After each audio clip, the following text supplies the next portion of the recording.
দেখুন, নওশাদ সিদ্দিকী যে নিজের পরিবারের লোকগুলোকে ধরে রাখতে পারছে না, আর সে মুখ্যমন্ত্রীর বিরুদ্ধে দাঁড়াবার স্বপ্ন দেখছে, বা মুখ্যমন্ত্রী তার এগেইনস্টে দাঁড়াক সেই স্বপ্ন দেখছে। সে আমাদের গ্রামে একটা কথা আছে না, যে কুজোরও চিত হয়ে সবার ইচ্ছে হয়। আসলে নওশাদ সিদ্দিকীর অবস্থা ঠিক সেই জায়গায়। আমরা লোকসভা নির্বাচনের আগে আমরা দেখেছিলাম ঠিক এইভাবে বড় বড় গুলি আওড়াতো যে ডায়মন্ড হারবার এবারে অভিষেক বন্দ্যোপাধ্যায়ের বিরুদ্ধে লড়াই করবে, কিন্তু আমরা দেখলাম যে ঠিক সময় মতো লেজ গুটিয়ে পালিয়ে গিয়েছিল।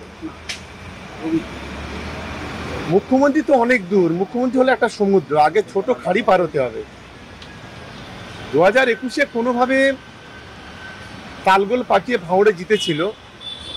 2026-এ গোহারা হারবে নওশাদ সিদ্দিকী ভাঁড় থেকে, এটা আমি আজকের অন ক্যামেরা চ্যালেঞ্জ করে আজকে বলে যাচ্ছি।